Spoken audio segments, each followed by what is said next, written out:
Guys welcome back to our channel. So Kiran అబ్బవరంకి సంబంధించిన K ramp అనే ఫిలింకి రిలేటెడ్గా ఉన్న ఫస్ట్ లుక్ ఆఫ్ పోస్టర్ అయితే రిలీజ్ అయింది. నిజంగా ఈ పోస్టర్ చూస్తున్నప్పుడు నాకు ఒకటే అనిపించింది, ఎందుకు ఈ కే కాన్సెప్ట్ ఎంచుకున్నావు అన్నా అని అడగాలనిపించింది. So previous films Kiran Abbavaram లేడ్ ఖా కానివ్వండి, తర్వాత వచ్చిన దిల్ రూబా అవనివ్వండి, అందులో కూడా ఏదో ఉంటుంది అతని నేమ్ కేతోని కే అనేది ఏదో పెట్టుకున్నాడు ఆయన, కొంచెం ఆ అక్షరం కలిసి వచ్చినట్లుంది.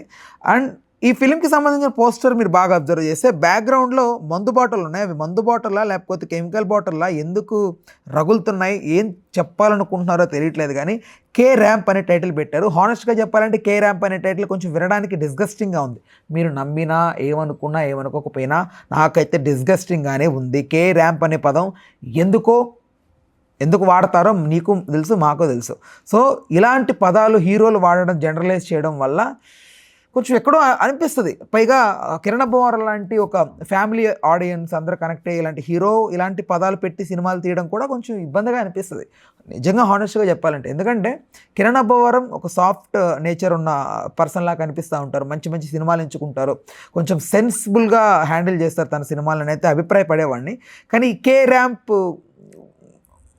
ఏమో మరి, ఓకే ఆయన ఎందుకు అలా పెట్టుకున్నాడో, ఆయనకి ఏమనిపించిందో ఏమో, కానీ నా పరంగా మాత్రం ఈ టైటిల్ అనేది అసలు జస్టిఫికేషన్గా అనిపించలేదు, అవసరం లేదనిపించింది నిజంగా కూడా. థియేటర్లలో వెళ్ళిన తర్వాత స్టోరీ ఎలా ఉంటుంది ఏంటని నాకు తెలియదు, కానీ కే ర్యాంప్ అనేది అసలు డిస్గస్టింగ్గా ఉంది. కొంచెం బెటర్ టైటిల్ మారిస్తే మాత్రం మీకు మంచి మైలేజ్ వస్తుంది. దీనివల్ల మైలేజ్ అది ఎంతకాలం నిలబడుతుంది అని అయితే నా క్వశ్చన్. అంతే తప్ప మీ సినిమా వేరే రకంగా డౌన్ అవ్వాలని కాదు. I'm really appreciating you. మీరు ఎంతో కష్టపడి ఈ స్థాయి వరకు వచ్చారు. మెల్లిమెల్లిగా కష్టాలన్నీ ఎదుర్కొంటూ ఇంత దూరం వచ్చి, ఇంత కష్టపడి, ఇంత పేరు సంపాదించుకున్నారు మీరు. సో మీరంటే నాకు ఎప్పటికీ రెస్పెక్టే. కానీ ఎందుకు ఇలాంటివి మీ కెరియర్కి ఎందుకు అడ్డుపడతాయి కదా. ఎవరైనా వచ్చి మీ టైటిల్ గురించి మాట్లాడాలన్నా, లేకపోతే హీరోయిన్ చేతికి ఇచ్చి మీ సినిమా గురించి మాట్లాడాలన్నా, hi my name is this. So తన పేరు ఏదో కూడా ఉంది, తను మార్కో ఫిలింలో హీరోయిన్ రియల్ యుక్తి తన పేరు. సో తను మైక్ ఎత్తుకొని నాకు ఈ కే ర్యాంప్ ఫిలింలో ఛాన్స్ ఇచ్చినందుకు కే ర్యాంప్ అని ఆ అమ్మాయి నోటితో మాట్లాడినా, లేకపోతే మీరు ఒకవేళ మీ సినిమా గురించి రివ్యూవర్స్ని అడగాలి, కే ర్యాంప్ ఎలా ఉంది, కే ర్యాంప్ హిట్టా ఫ్లాపా, కే ర్యాంప్ అంటుంటే ఎలా ఉంటుంది, వినడానికి డిస్గస్టింగ్గా ఉంది కదా. ఈ ఒక్క చిన్నది మీరు కరెక్ట్ చేసుకుంటే బాగుంటుంది అనేది నా అభిప్రాయం, జస్ట్ నా అభిప్రాయం మాత్రమే. మీకు అలా అనిపించుంటే ఆడియన్స్ మీరు కనెక్ట్ అయ్యండి, ఖచ్చితంగా కామెంట్ సెక్షన్లో రాయండి. At the same time Kiran Abbavaram గారి కెరియర్ అనుకున్నంత గ్రాఫ్ కనపట్లేదు ఫర్దర్గా. వై? బికాస్ కా ఫిలింతో ఆయన ఎక్కడికో వెళ్ళిపోతాడు. 50 crores మార్క్ అందుకున్న హీరోగా అయ్యాడు అంటే అసలు నార్మల్ విషయం కాదు. అది ఎంతో కష్టపడ్డాడు. కా లాంటి ఒక ప్రాజెక్ట్ని తెరకెక్కించి ఎంతో కష్టపడి, సో అంత చేసిన వ్యక్తి సడన్గా దిల్ రూబాతో చీట్ చేశాడు అందరినీ. దిల్ రూబా చెప్పి ఊక దంపుడు కొట్టి అందరినీ ఖచ్చితంగా థియేటర్కి రప్పించడం కోసం ఎన్నో ప్రయత్నాలు చేసి థియేటర్కి వచ్చిన తర్వాత అది ఒక రకంగా చీటింగ్ అనిపించింది నాకు. ఏమీ లేదు ఫిలింలో, నార్మల్ లైఫ్.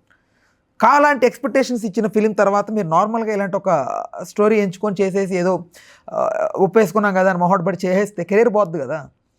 అండ్ నా పరంగా అయితే ఇదే నాకు తెలిసి ఇది లవ్ షేప్లో ఉంది. లవ్ షేప్, తాగుడు, మంటలు, సంథింగ్ ఇదంతా చూస్తుంటే నాకు ఇది లవ్ బ్రేకప్ డ్రామా అని అయితే అనిపిస్తుంది. ఇది ఎలా దీన్ని హ్యాండిల్ చేస్తారేమో తెలియదు కానీ. అండ్ ఒకసారి మనం హీరోయిన్ గురించి కూడా మాట్లాడుకోవాలి. ఈ అమ్మాయి మార్కో ఫిలింలో నటించింది.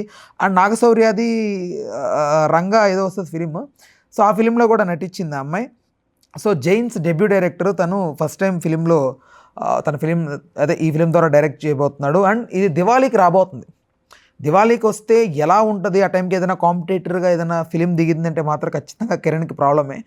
బెటర్ మీరు ఏదైనా కొంచెం చూసుకొని అటు ఇటు దసరాకి అట్లా రిలీజ్ చేస్తే కొంచెం బాగుంటుంది. మీరంతా మోస్ట్లీ ఫ్యామిలీకి దగ్గరగా ఉంటారు కాబట్టి, మీ సినిమాలన్నీ దగ్గరగా ఉంటాయి కాబట్టి, దసరాకి అందరూ ఫ్యామిలీస్ కలుస్తారు కాబట్టి ఛాన్సెస్ ఎక్కువ అంటే క్రౌడ్ పుల్లింగ్ అవ్వడానికి. లేదంటే మీరు దివాళీకి పట్టుబట్టి వచ్చి ఇంకెవరైనా దిగితే మాత్రం ఖచ్చితంగా ప్రాబ్లంలు పడతారు. ఇది మాత్రం నా సజెషన్. సో ఓవరాల్గా ఈ సినిమాకి సంబంధించిన పోస్టర్ రిలీజ్ చేశాక నా అభిప్రాయం ఇది. అండ్ ఇందులో ఈ మనకు కాంతారాలో చూసాం కదా, బెంజుర్లీ దేవుడు, ఆ కైండ్ ఆఫ్ ది కూడా ఒకటి ఏదో పెట్టారు దాని దగ్గర. ఇది ఎలా ఉంటుంది, ఇది ఏంటి, ఆల్కహాల్ అది రెండు కలపడం ఏంటి, ఎక్కడ జరుగుతుంది, ఈ స్టోరీ ఎలా ఉండబోతుంది, ఇంట్రెస్టింగ్గా ఉంటుందా లేకపోతే కొంచెం బోరింగ్గా ఉంటుందా, నాకు తెలిసి లాంటి సినిమాలు తీస్తే మాత్రం మీరు ఖచ్చితంగా మీ మీ మీ యొక్క మార్క్ అనేది మళ్ళీ ఒకసారి చూపెట్టగలిగితే మాత్రం మీరు సక్సెస్ అయిపోతారని అయితే నా అభిప్రాయం. మీ గ్రాఫ్ కూడా బాగా పెరుగుద్ది అనుకుంటున్నాను.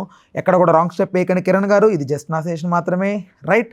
మీకేమనిపించింది ఈ పోస్టర్ ఖచ్చితంగా కామెంట్ సెక్షన్లో తెలియజేయండి. మీరు నేను అబ్జర్వ్ చేయని డీటెయిలింగ్స్ ఏదైనా అబ్జర్వ్ చేస్తున్నా కూడా కామెంట్ సెక్షన్లో రాయండి. Thank you.